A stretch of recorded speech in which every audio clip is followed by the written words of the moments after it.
بالله من الشيطان الرجيم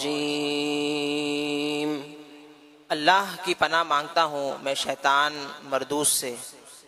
بسم اللہ الرحمن الرحیم اللہ کے نام سے شروع جو نہایت مہربان رحم والا۔ قال نكروا لها عرشها ننظر أتهتدي أم تكون من الذين لا يهتدون فلما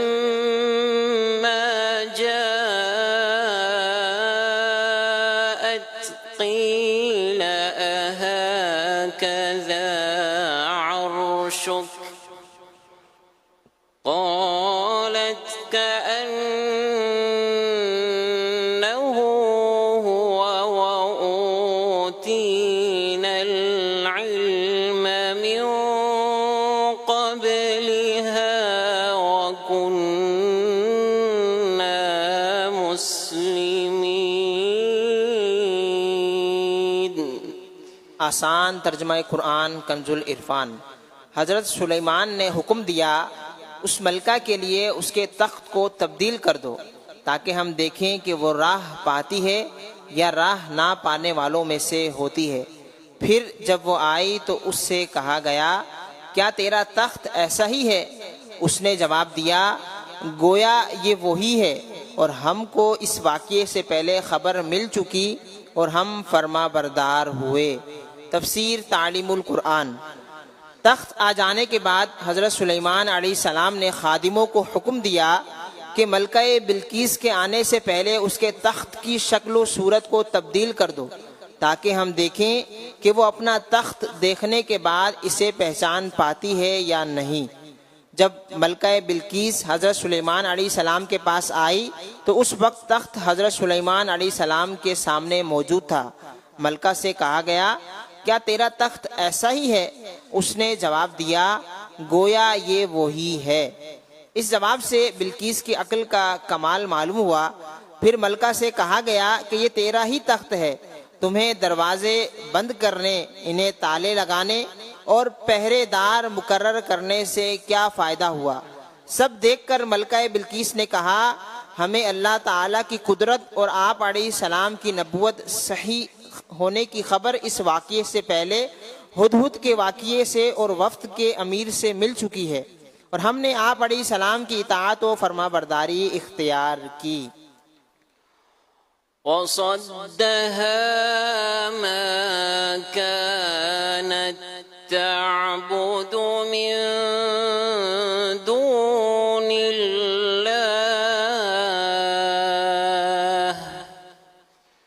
إنها كانت من قوم كافرين۔ آسان ترجمہ قرآن کنز العرفان۔ اور اسے اس چیز نے روک رکھا تھا جس کی وہ اللہ کے سوا عبادت کرتی تھی، بے شک وہ کافر قوم میں سے تھی۔ تفسیر تعلیم القرآن۔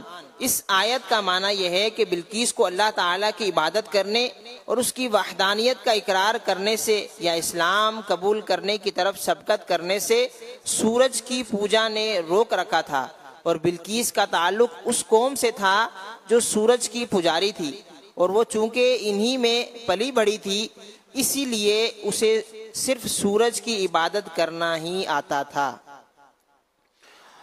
وصدها ما كانت تعبد من دون الله إنها كانت من قوم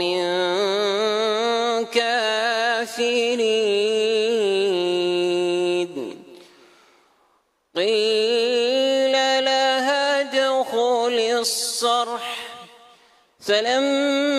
فلما رأت رأته حسبته لجة وكشفت عن ساقيها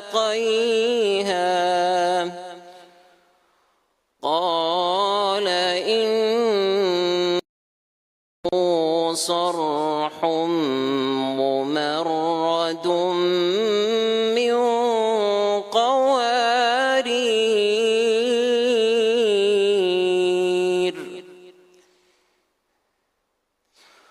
قالت رب إني ظلمت نفسي وأسلمت مع سليمان لله رب العالمين.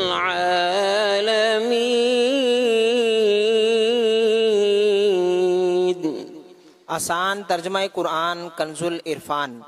اس سے کہا گیا صحن میں داخل ہو جاؤ، تو جب اس نے اس صحن کو دیکھا تو اسے گہرا پانی سمجھی اور اپنی پنڈلیوں سے کپڑا اٹھا دیا. سلیمان نے فرمایا یہ تو شیشوں سے جڑا ہوا ایک ملائم صحن ہے.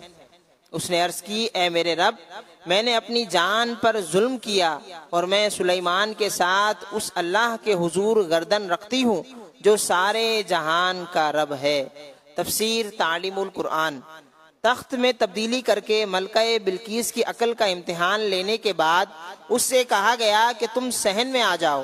وہ صحن شفاف شیشے کا بنا ہوا تھا اور اس کے نیچے پانی جاری تھا جس میں مچھلیاں تیر رہی تھیں، اور اس صحن کے وسط میں حضرت سلیمان علیہ السلام کا تخت تھا جس پر آپ جلوہ افروز ہو چکے تھے. جب ملکہ نے اس صحن کو دیکھا تو وہ سمجھی کہ یہ گہرا پانی ہے، اس لیے اس نے اپنی پنڈلیوں سے کپڑا اونچا کر لیا تاکہ پانی میں چل کر حضرت سلیمان علیہ السلام کی خدمت میں حاضر ہو سکے. حضرت سلیمان علیہ السلام نے اس سے فرمایا یہ پانی نہیں بلکہ یہ تو شیشوں سے جڑا ہوا ایک ملائم صحن ہے. یہ سن کر بلقیس نے اپنی پنڈلیاں چھپا لیں اور یہ عجوبہ دیکھ کر اسے بہت تعجب ہوا اور اس نے یقین کر لیا کہ حضرت سلیمان علیہ السلام کا ملک اور حکومت اللہ تعالیٰ کی طرف سے ہے. اور ان عجائبات سے بلقیس نے اللہ تعالیٰ کی توحید اور حضرت سلیمان علیہ السلام کی نبوت پر استدلال کیا. اب حضرت سلیمان علیہ السلام نے اس کو اسلام کی دعوت دی تو بلقیس نے اللہ تعالیٰ کی بارگاہ میں عرض کی اے میرے رب، میں نے تیری عبادت کی بجائے سورج کی عبادت کر کے اپنی جان پر ظلم کیا، اور اب میں حضرت سلیمان علیہ السلام کے ساتھ اس اللہ عز و جل کے حضور گردن رکھتی ہوں جو سارے جہان کا رب ہے. یوں ملکہ بلقیس نے اخلاص کے اسلام قبول کر لیا، اخلاص کے ساتھ اسلام قبول کر لیا. اہم بات نمبر 1، شیشے سے بنے صحن والے واقعے سے یہ سمجھانا بھی مقصود ہو سکتا ہے کہ اشیاء جیسے نظر آئیں حقیقت میں ویسے ہونا ضروری نہیں. لہٰذا سورج کی پوجا کو ملکہ بلقیس جسے درست سمجھتی آ رہی تھی وہ حقیقت میں ویسی درست نہیں بلکہ مکمل طور پر خلاف حقیقت و خلاف حق تھی. نمبر 2، تبلیغ اسلام اور نیکی کی دعوت کے لیے شریعت کی حدود میں رہتے ہوئے منفرد دل نشین انداز اختیار کیے جا سکتے ہیں. صدق اللہ العظیم.